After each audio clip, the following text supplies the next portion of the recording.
curiosamente, este milagre de Jesus está relatado apenas no Evangelho de São Marcos. E eu quero dizer que foi esse fato que me motivou a preparar esse sermão esta semana para apresentar à igreja um milagre de Jesus no Evangelho de Marcos e que é relatado apenas por São Marcos. Eu gostaria de convidá-los para a leitura. Vamos começar então, capítulo 7, verso 31. Diz assim: De novo se retirou das terras de Tiro e foi por Sidom até ao mar da Galileia, através do território de Decápolis. Essa era uma região de gentios. Jesus dedicou boa parte do seu ministério visitando, pregando e operando milagres entre os gentios, especialmente nesta região. O território de Decápolis, conforme a própria palavra já indica, é uma região composta por 10 cidades. Verso 32. Então lhe trouxeram um surdo e gago, e lhe suplicaram que impusesse as mãos sobre ele. Jesus, tirando-o da multidão à parte, pôs-lhe os dedos nos ouvidos e lhe tocou a língua com saliva.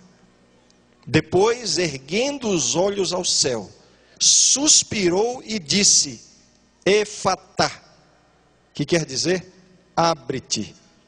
Abriram-se-lhe os ouvidos e logo se lhe soltou o empecilho da língua e falava desembaraçadamente. Mas lhes ordenou que a ninguém o dissessem. Contudo, quanto mais recomendava, tanto mais eles o divulgavam. Maravilhavam-se sobremaneira, dizendo: tudo ele tem feito esplendidamente bem. Não somente faz ouvir os surdos, como falar os mudos. Amém? Especialmente esse verso 37 fecha com um clímax este relato, né? Aí, na verdade, há expressões que nos remetem ao Deus da criação. Lembram quando Deus criou na semana da criação? Depois de cada dia viu Deus que era bom. E aqui uma confirmação dada por esta multidão, né? Tudo que ele tem, dizendo, tudo ele tem feito esplendidamente bem. É impossível não sermos remetidos para o Deus Criador, que tudo que faz, ele faz bem feito, né? E a última expressão, quando diz, não somente faz ouvir os surdos, como falar os mudos. Essa expressão claramente é uma referência a Isaías, uma declaração messiânica, apontando Jesus como sendo o Messias, o Filho de Deus. Essa história, na verdade, ela ilustra a forma como Deus trata o pecador. A condição deste homem, o subtítulo que eu tenho aqui na minha Bíblia, diz assim: a cura de um surdo e gago. A condição deste homem, surdo e gago. Não se sabe exatamente se ele era gago, conforme entendemos o que é essa deficiência de fala, né? A expressão não deixa muito claro que deficiência seria. Talvez não fosse a gagueira, mas pelo menos uma tremenda dificuldade de falar. E quando ele é curado, é dito que ele começou a falar desembaraçadamente, ou seja, ele conseguia falar um pouco, mas falava muito mal. Isso é um indício de que a sua surdez não era uma surdez de nascença. Ele havia adquirido essa surdez em algum momento da sua vida, provavelmente durante a infância, quando ainda não havia desenvolvido plenamente as suas habilidades da fala. E você sabe que as habilidades da fala, nós as desenvolvemos através daquilo que ouvimos. Portanto, um surdo de nascença, ele inevitavelmente será considerado um mudo. O mudo significa não que não consegue pronunciar sons, mas que não consegue articular os sons. Era esta a condição deste homem. Uma condição muito triste, especialmente naquela época. Mas ele é levado a Jesus e Jesus opera o milagre. Jesus restaura a sua audição e lhe dá a possibilidade de falar livremente. Jesus o liberta. Quando Jesus diz Efatá, que significa abre-te, Tudo indica que essa expressão não é apenas uma ordem dada por Jesus aos seus sentidos de audição e a sua possibilidade, ao seu sentido de audição e a possibilidade de falar. É muito mais provável que Jesus tenha dito a ele: abre-te, não apenas para a sua audição e a sua fala, e sim para o seu ser completo. Liberta-te. Jesus estava libertando desta prisão terrível, e a partir daquele momento ele teve uma vida completamente diferente. Os milagres de Jesus, eles são, na verdade, demonstrações daquilo que Deus faz na vida do ser humano, quando o ser humano possibilita ou deixa que Deus haja.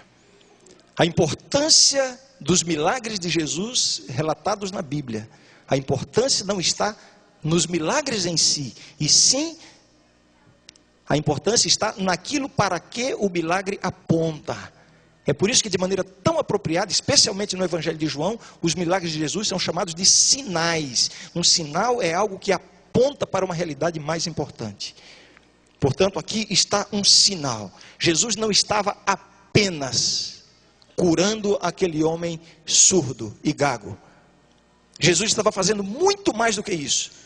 Se Jesus estivesse apenas curando este homem, nós poderíamos dizer que Jesus fez muito pouco, porque ele não curou todos os surdos, nem todos os gagos, nem todos os cegos, nem todos os aleijados.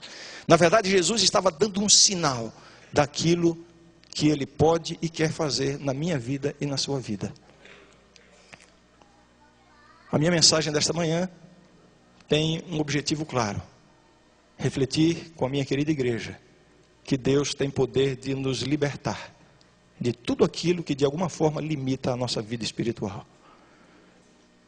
Então, antes de prosseguir, eu gostaria de fazer uma pergunta para a nossa reflexão. Será que existe alguém aqui esta manhã que está se sentindo aprisionado, espiritualmente falando, que está limitado, que não está conseguindo ouvir claramente a voz de Deus, não está tendo discernimento espiritual que poderia e deveria ter? Será que alguém aqui está limitado espiritualmente a ponto de não ter condições de falar a respeito das obras maravilhosas que Deus tem feito na sua vida? Será que tem alguém aqui que está sendo vitimado por um pecado, por uma tentação, por um vício? E semelhantemente aquele homem está também precisando ouvir de Jesus nesta manhã uma palavra de libertação. Abre-te, liberta-te. Essa história nos revela que Jesus quer e pode fazer isso com cada um de nós. Um dos elementos mais interessantes dessa história, e foi de fato o que mais me chamou a atenção em todo o relato, e justamente me levou a desenvolver esse aspecto na análise do texto. Um dos elementos mais interessantes foi o método utilizado por Jesus para operar este milagre. Não sei se você se deu conta disso. Jesus, ele não opera este milagre a exemplo de tantos outros que ele operou. Ele não opera de forma imediata. Ele demora um pouco a operar. Temos alguns poucos exemplos, talvez mais um exemplo de um milagre que Jesus também se demorou. Lembra do cego que Jesus passou lodo nos seus olhos? Ele não operou um milagre de uma vez. Jesus, na verdade, ele seguiu alguns estágios no processo da realização desta cura, deste milagre.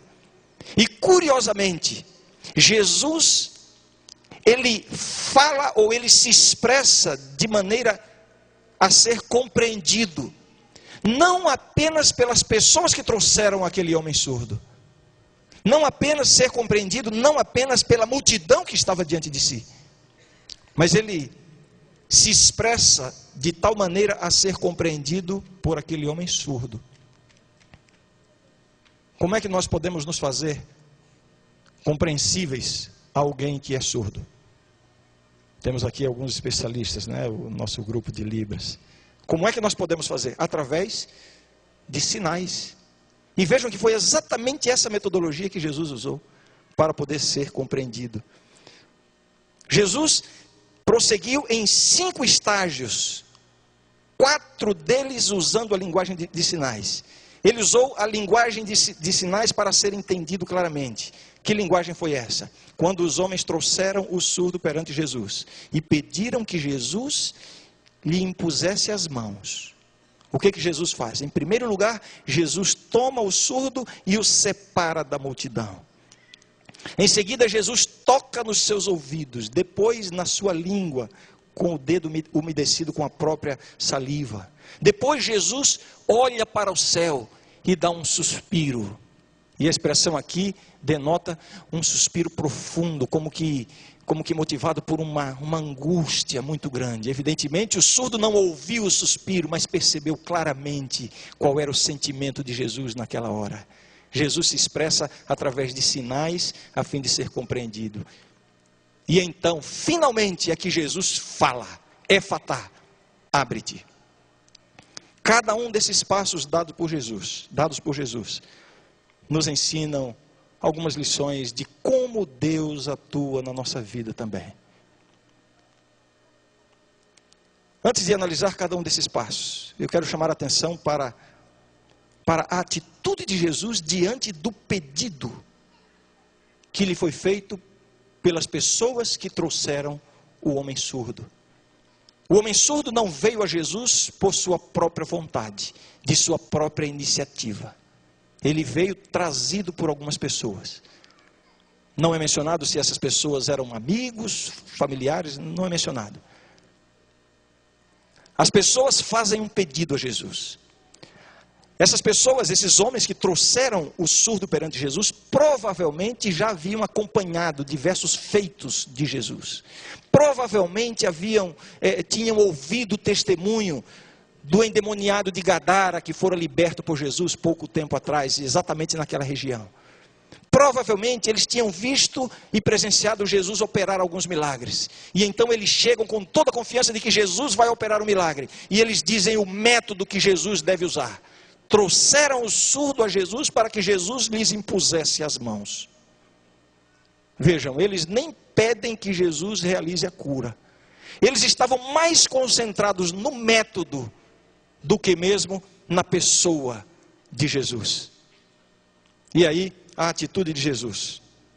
A atitude de Jesus contrariou o pedido daqueles que trouxeram o surdo.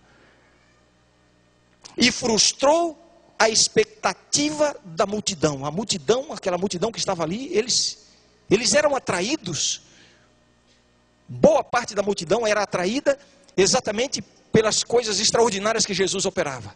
Eles estavam mais interessados em ver coisas extraordinárias do que exatamente em ouvir o que Jesus tinha para ensinar.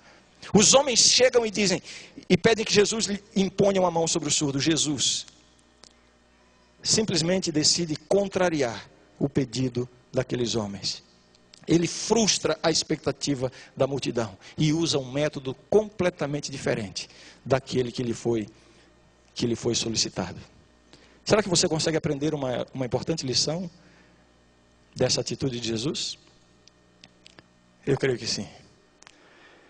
Jesus tem os seus próprios métodos para agir em nossa vida. Ele tem os seus próprios métodos.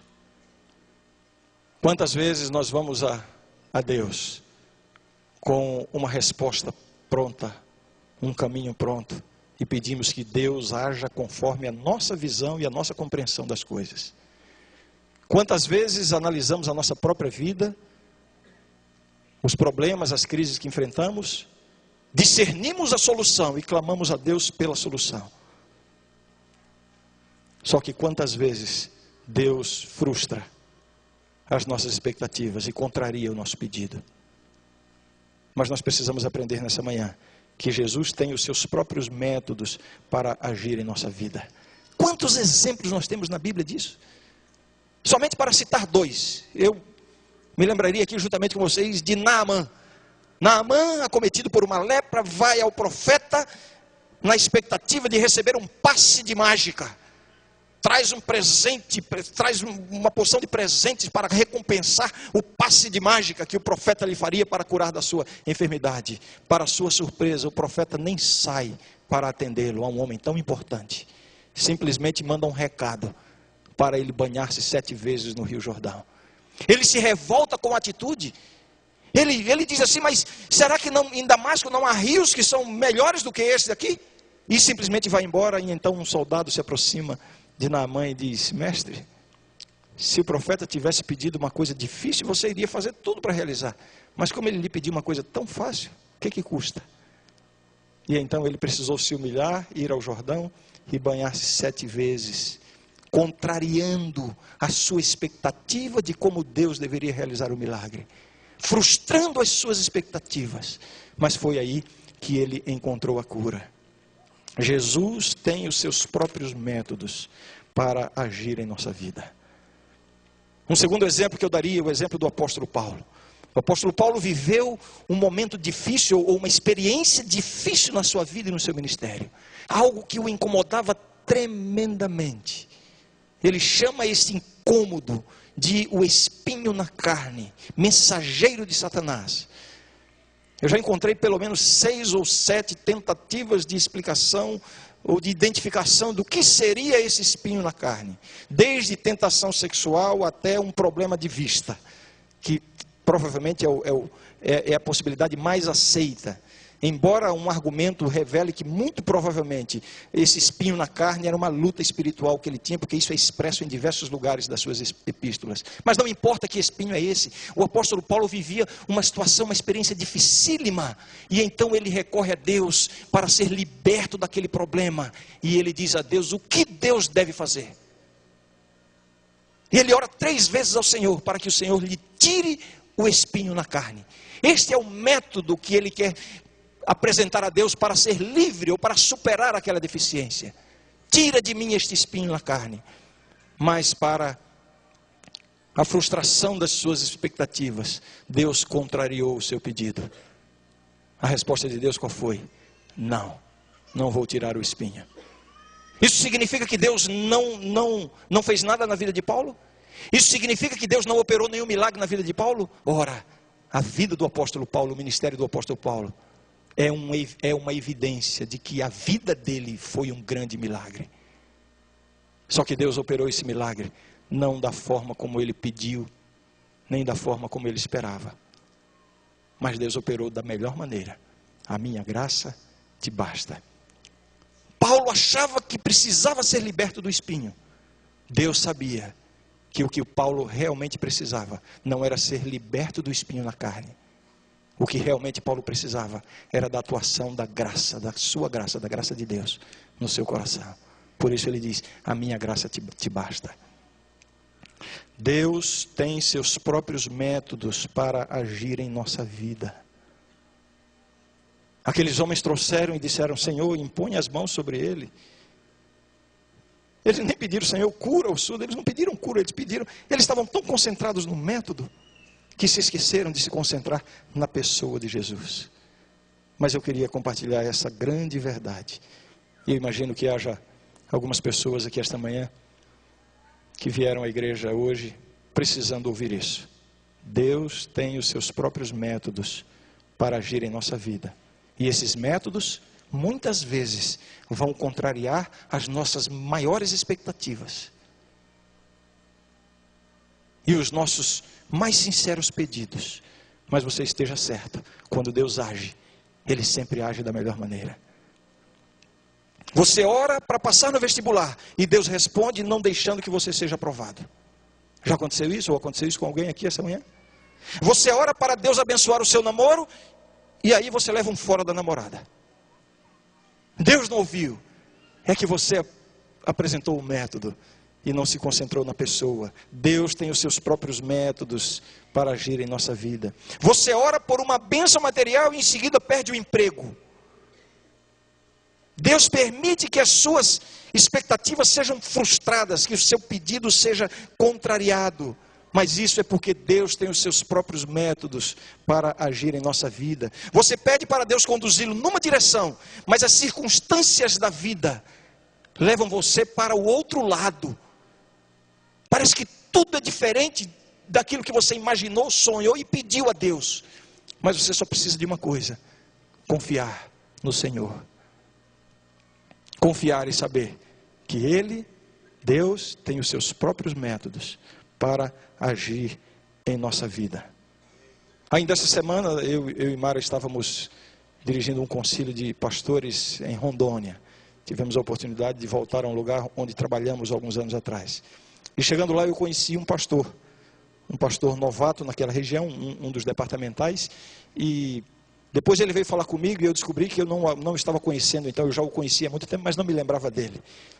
E ele disse assim: pastor Ranieri, olha, eu tenho uma gratidão a você de muitos anos. Eu imagino que faz uns 12 anos. Eu fiz uma semana de oração em um internato nosso, e então, num dos dias da semana, veio um casal de namorados. Esse pastor, né, um jovem estudante com a sua namoradinha, e eles vinham com planos maravilhosos, e parece que queriam uma confirmação de que eles estavam indo na direção certa e que poderiam, enfim, tomar a decisão pelo casamento. Né? Muita gente procura o pastor já somente para aplacar a consciência, né? E talvez se libertar da responsabilidade das próprias decisões, aí transfere para o pastor. Então é muito perigoso quando nós pastores damos respostas às pessoas. Não é esse o nosso papel. Cada um tem que se responsabilizar por suas decisões. Nós, no máximo, ajudamos a pessoa a ter um discernimento da situação. Bem, mas não foi esse o caso. Ali estava aquele jovem casal de namorados, e em dado momento ele disse assim: pastor, olha, o nosso namoro é muito abençoado. Então isso significa que Deus está nos guiando, que nós podemos nos casar. É verdade que é assim? E eu não me lembro de haver dito isso, ele me lembrou agora essa semana. Ele disse que a minha resposta o deixou meio assustado. Ele disse que eu disse assim: não, nem sempre é assim. O fato de o namoro de vocês estar dando certo não significa que vocês deverão se casar. Deus pode estar usando esse namoro para preparar um e outro, amadurecê-los, quem sabe corrigir alguma coisa que precisa ser corrigida em relacionamentos, etc. Mas Deus pode estar preparando vocês para cada um casar com uma pessoa diferente. Ele disse que ficou tão assustado com aquela palavra, mas essa semana ele veio chateado, né? Ele te contou, né? Que ele ficou zangado comigo, né? Mas essa semana ele veio agradecer e veio me apresentar a sua esposa, que não era aquela jovenzinha.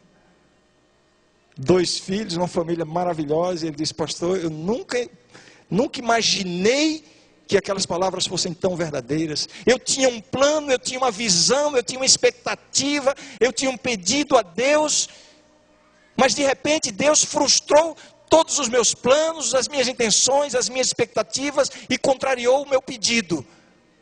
Mas eu descobri que Ele fez isso para o meu próprio bem. Minha querida igreja, nós precisamos nos lembrar disso. Deus tem os seus próprios métodos para agir em nossa vida. Às vezes Ele contraria os nossos desejos e expectativas, mas se você confiar nele, Ele sempre fará o melhor. Sempre fará o melhor. Muito bem. Puxa, eu queria ter gastado 2 ou 3 minutos nessa parte, nesse tema, para então agora passar para... Eu estou falando puxa vida porque eu percebo que eu gastei mais tempo do que eu havia planejado. Mas eu vou tentar agora ser bastante sucinto ao analisar com vocês, finalmente, o método que Jesus usou. Os diversos estágios, né? A linguagem de sinais. Que Jesus maravilhoso esse, né? Para o paralítico, ele dirige uma palavra, lá no tanque de Betesda: queres ser curado? Depois ele diz: levanta-te e anda. Ele profere uma palavra, ele procura despertar fé, falando, despertando, levando a pessoa a um raciocínio. Mas agora, que Jesus maravilhoso. Ele olha para o homem surdo, evidentemente, e ele percebe que o homem surdo não pode ouvi-lo. E então ele se dá ao trabalho. Imaginem, o Deus do universo, o Criador dos céus e da terra, o Deus Todo-Poderoso, se dá ao trabalho de, no meio de uma multidão, separar um indivíduo, levar à parte e falar com ele na linguagem de sinais, para ser compreendido. O primeiro estágio, o primeiro passo que Jesus revela aqui em como ele trata o pecador, é justamente essa atenção individual. Jesus não nos trata como uma multidão. Eu às vezes fico preocupado com alguns movimentos que nós promovemos na igreja, de obtermos bênçãos por atacado. Algumas reuniões que às vezes fazemos, vamos clamar para a chuva do Espírito Santo, como se Deus fosse nos abençoar de forma coletiva, no sentido assim, por atacado. Não é assim que Deus age. A experiência com Deus é individual. No meio desta multidão aqui, o Espírito Santo está trabalhando com cada um de nós agora. Deus nos trata de maneira individual. Vejam o respeito que Jesus tem para com aquele homem, a atenção. A surdez era um fator de completo isolamento. Isso não é plenamente verdade em nossos dias. Com toda a evolução da comunicação, de tantos recursos. Hoje, aqueles que são surdos ou que possuem alguma limitação, nós não devemos nem usar a palavra deficiência, porque a surdez, ela tem vários níveis. Uma pessoa que tem essa limitação hoje consegue ser inserida no mundo social, mas naquela época isso era completamente impossível. A surdez era um fator de completo isolamento, não havia os recursos que há hoje. Era o pior tipo de deficiência, pois impedia a comunicação. Impedia a comunicação. Um cego ou um aleijado tinha convivência social, claro. Porque havia portas de comunicação, mas um surdo, ele não tinha convivência social. Uma condição de completo isolamento.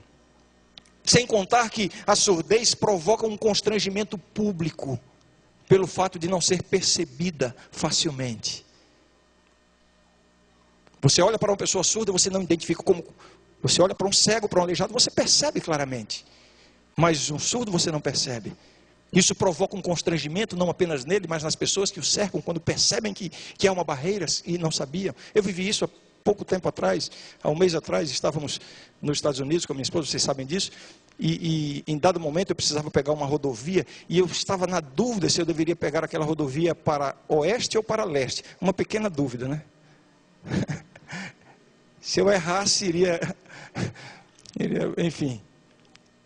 E parei num posto de gasolina, havia um jovem muito bem vestido, num baita de um carrão abastecendo, e eu me dirigi a ele para perguntar, enfim, para fazer essa pergunta sobre a direção que eu devia tomar. E eu falei, e ele me olhava e não respondia. E eu pensei, puxa vida, meu inglês será que está tão ruim assim? Aí eu resolvi falar mais devagar, né? Por favor e tal, e falei mais devagar. Ele olhou para mim, e aí fez assim, ó. E eu então, I'm sorry. Mas de que adianta falar e não estava ouvindo? Um constrangimento. E naquela época isso era muito maior, portanto a surdez era um fator de completo isolamento.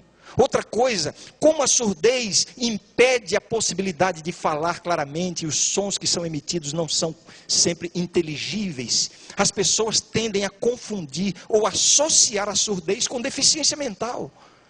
Veja uma condição que vivia aquele surdo. Isso já não é tão verdade hoje em dia, mas na época isso era uma realidade. E então Jesus, no seu gesto, na sua linguagem de sinais, o primeiro gesto que Jesus faz, na verdade Jesus faz duas coisas por ele, quando Jesus o retira do meio da multidão.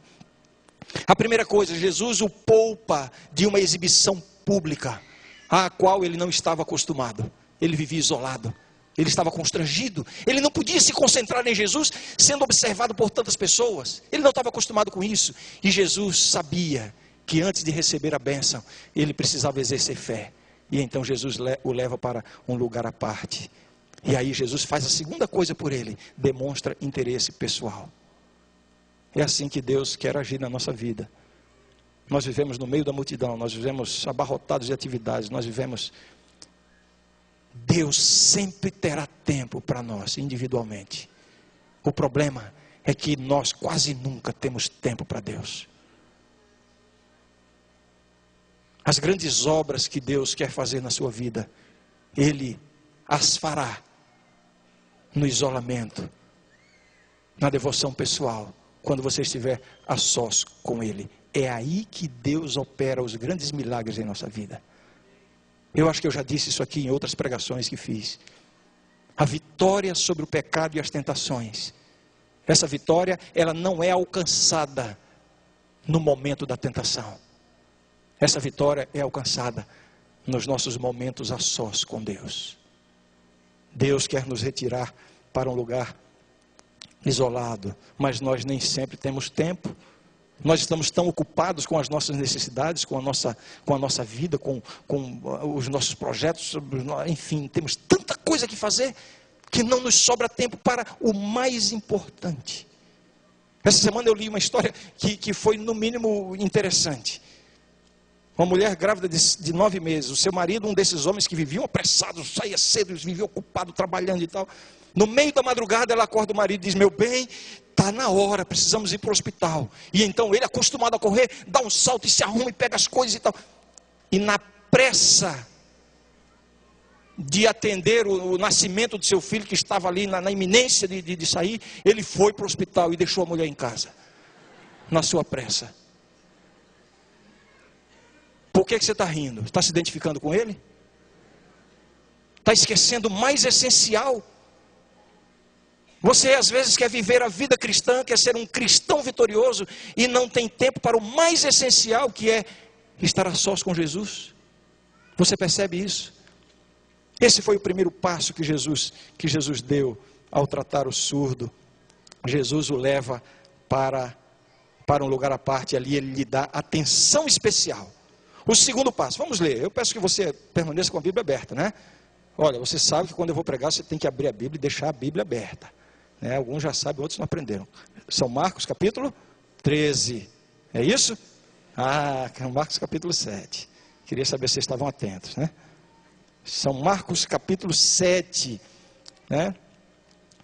Vejam aí, verso 33. Jesus tirando-o da multidão à parte. E agora, pôs-lhe os dedos nos ouvidos e lhe tocou a língua com saliva. Por que Jesus faz isso? Linguagem de sinais. Jesus aqui está agindo de tal forma a ajudar o surdo a exercer fé. Antes de receber a bênção, Jesus precisa do exercício da fé. Em outros casos, Jesus fazia isso falando ou demonstrando, enfim. Mas nesse caso, Jesus usa a linguagem de sinais. O toque nos ouvidos e na língua revela a sua intenção de curar. É claro que o surdo, ao chegar à presença de Jesus, mesmo que ele nunca tivesse visto Jesus, evidentemente, ele nunca tinha ouvido falar de Jesus. Mas é claro que ele percebe que há uma intenção particular consigo mesmo. Quando Jesus o leva à parte, e então Jesus lhe toca os ouvidos, e lhe toca a língua com saliva. Jesus está, na verdade, revelando a sua intenção de curar. A saliva era considerada naquela cultura, especialmente na cultura greco-romana e na cultura judaica. A saliva era considerada como tendo propriedades curativas. Portanto, Jesus lança a mão de uma compreensão da época para que o surdo soubesse qual era a sua intenção. E assim ajudá-lo a exercer fé. E Jesus toca exatamente nos órgãos afetados, os ouvidos e a boca, a língua. Para curar uma ferida, Deus precisa tocar na ferida. Você tem uma ferida em sua vida espiritual diante de Deus? Um pecado não confessado, um comportamento que você sabe que Deus não aprova, uma atitude que contraria a lei de Deus. Qual é a ferida que está interferindo na sua vida com Deus? O primeiro passo para que Deus cure a ferida é você deixar que Ele toque na ferida. Confesse especificamente a Deus.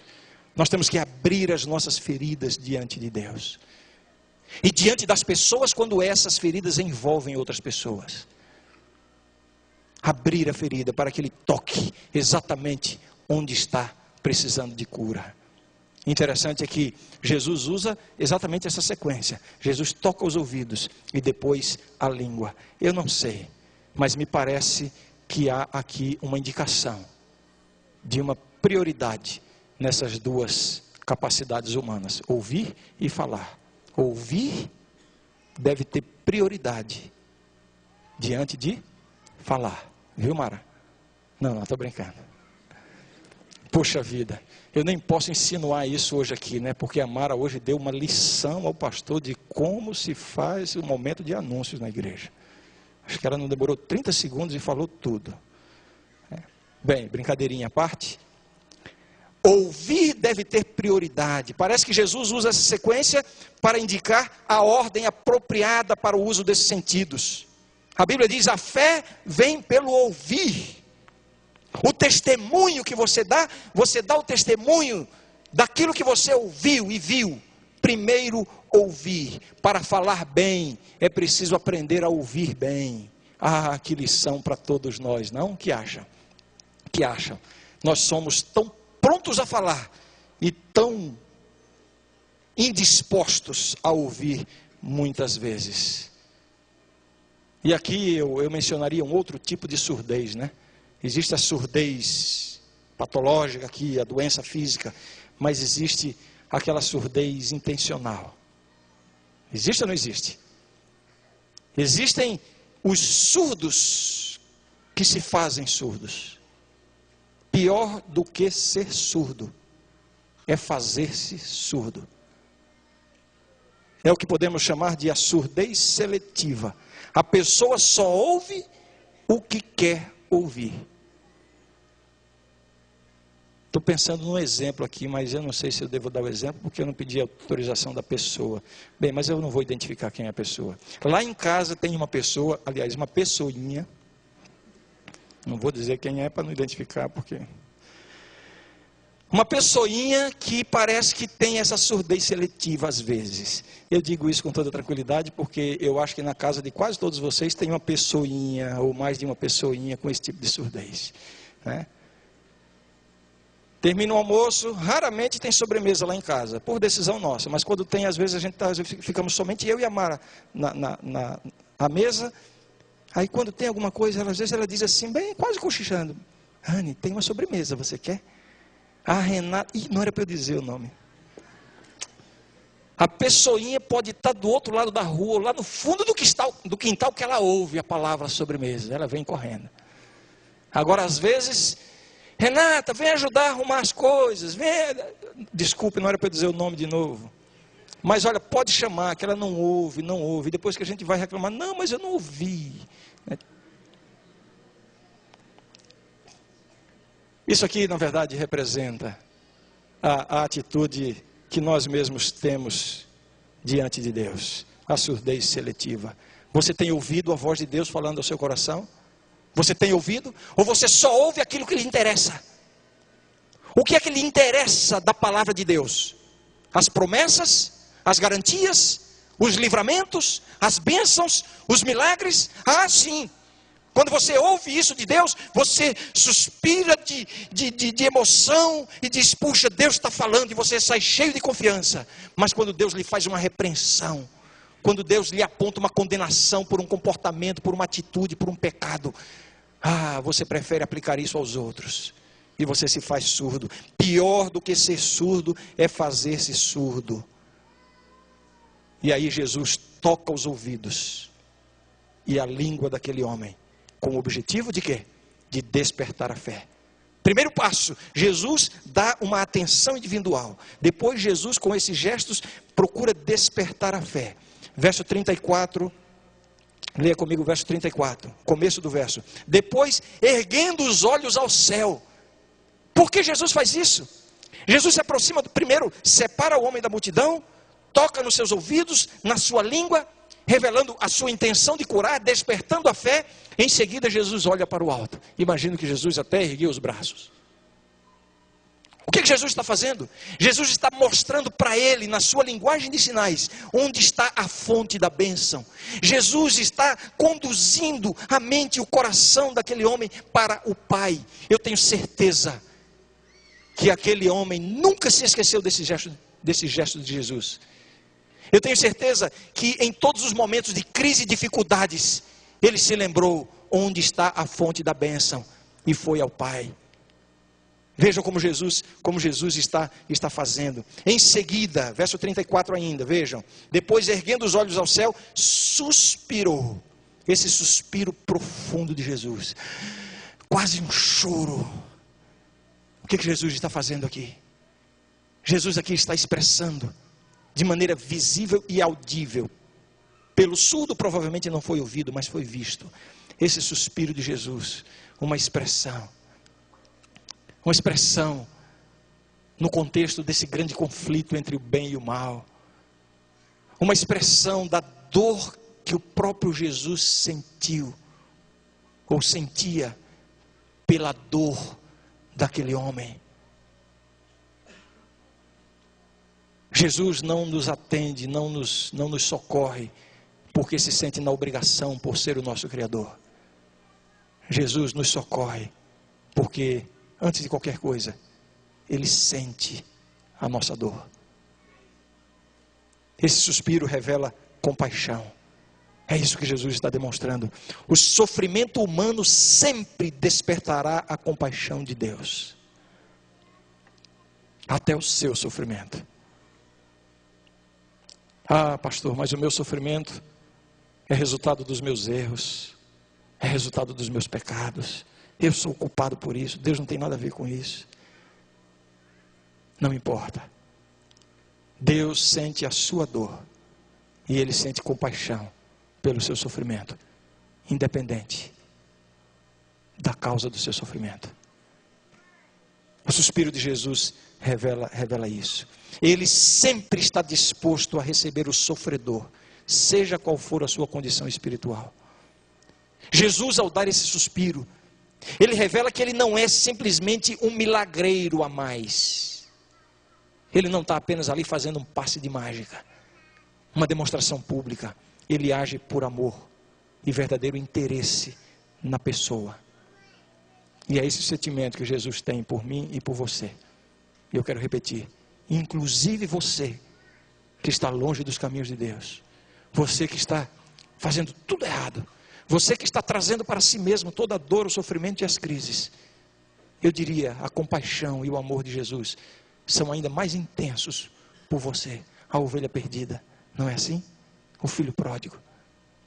A compaixão de Jesus. Com esse gesto, Jesus, na sua linguagem de sinais, demonstra compaixão.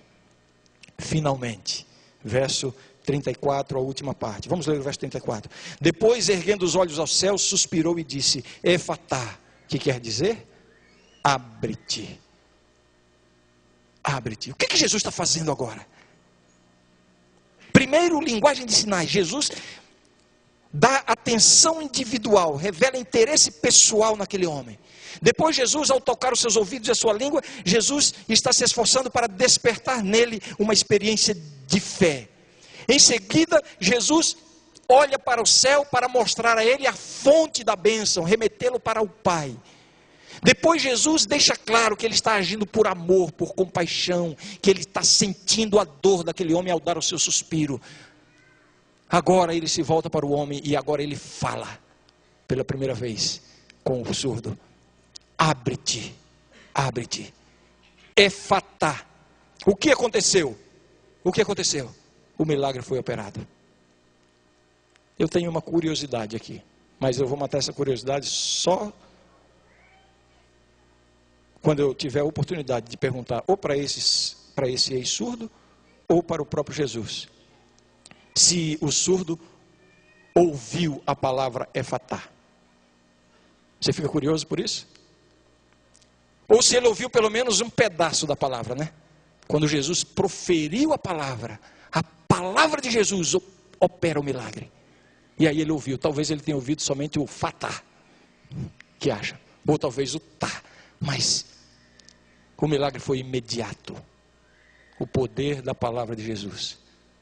Agora Jesus deixa muito claro uma coisa aqui, deixa muito clara uma coisa. Apesar de toda a linguagem de sinais, do significado que teve cada um daqueles estágios, Jesus demonstra que o poder transformador não está no método. O poder transformador está na sua palavra.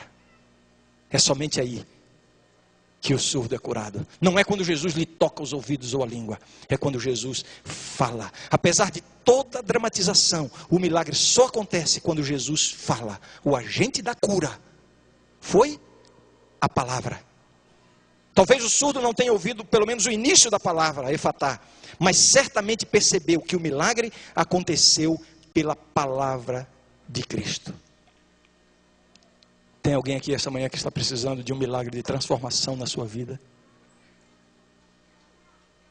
O agente do milagre é a palavra. Não fique esperando que Deus faça um passe de mágica na sua vida. Entre em conexão com a palavra de Deus. Aqui está o agente da transformação. É a palavra que Deus usa para transformar a nossa vida. Olha, muita gente me procura pedindo oração. E eu sempre digo que vou orar, e quase sempre eu atendo ao pedido. Mas toda vez que alguém diz assim, pastor, ora por mim, eu estou com a minha vida espiritual tão fraca, eu acho que eu vou começar a responder de forma mais dura. Não há nenhum problema em pedir oração ao pastor, não é isso. Mas a primeira coisa que eu tenho vontade de perguntar é, quanto tempo você tem dedicado ao contato, ao alimento da palavra de Deus? Não adianta orar se você não tem conexão com o agente da transformação. Aqui está a palavra. A palavra é o instrumento transformador que Deus usa. Foi pela palavra que Deus criou todas as coisas. E disse Deus, haja luz. É esta mesma palavra que transforma a nossa vida. Você precisa de um milagre, você precisa de uma cura. Estou falando da sua vida espiritual. Então, entre em contato com a palavra. E essa combinação, a palavra e a oração, ela é tremenda na nossa vida. Estudar a palavra, ler a palavra, se alimentar da palavra, ouvir a palavra, falar da palavra. Encha-se da palavra. Paulo em Colossenses diz, habite ricamente em vós a palavra de Cristo. É a palavra que transforma e Jesus demonstra isso. Aqui está um sinal. O milagre da cura do surdo, um sinal de como Deus também age na nossa vida. Eu fechei a Bíblia, mas eu quero ler ainda para terminar. O finalzinho da história. Verso 36. Mas lhes ordenou que a ninguém o dissessem. Contudo, quanto mais recomendava, tanto mais eles o divulgavam. Que coisa! Aqui está mostrando que aqueles homens estavam mais surdos, ou tão surdos quanto aquele surdo que havia sido curado. Porque Jesus dizia, mas eles não queriam ouvir, não atendiam. Quanto mais Jesus dizia para que eles não contassem, mais eles contavam. Verso 37, maravilhavam-se sobremaneira, dizendo, tudo ele tem feito esplendidamente bem, não somente faz ouvir os surdos, como falar os mudos. Deus ou Jesus, na verdade dá uma ordem aparentemente estranha. Se o objetivo de Jesus era propagar o seu reino, por que ele quer impedir essas pessoas que contem, que espalhem o milagre que ele fez? Algum tempo antes ele havia libertado o endemoniado, nesta mesma região, provavelmente próximo dali. Havia libertado o endemoniado, e para o endemoniado ele disse, olha, vai para os teus e conta tudo que Deus fez por ti. E agora Jesus, ele diz o contrário, olha, não conta para ninguém. Por que Jesus mudou? Na verdade, o momento no ministério de Jesus é outro. Jesus está agora já se preparando para o caminho da cruz. Jesus agora está tentando evitar a precipitação da cruz. Porque ele sabe que é um programa delineado e o programa precisa acontecer dentro do plano profetizado por Deus. E então Jesus diz, não contem para ninguém. Outra coisa que Jesus tinha em mente, isso se vê no contexto do Evangelho de Marcos. Jesus estava querendo tirar da mente das pessoas a ideia de que o seu reino é um reino material, físico. As pessoas estavam tão interessadas em multiplicação de pães, em curas, em coisas materiais e visíveis. Jesus queria enfatizar a dimensão espiritual do seu reino. Por isso ele não queria que contassem tanto. Bem, Jesus ordenou aquelas pessoas que viram as suas obras maravilhosas, que não falassem nada. Mas eles falaram. Hoje, Jesus nos pede que falemos das suas obras maravilhosas, mas nós não falamos. Triste condição de uma religião morna e superficial. Que Deus nos ajude e nos abençoe.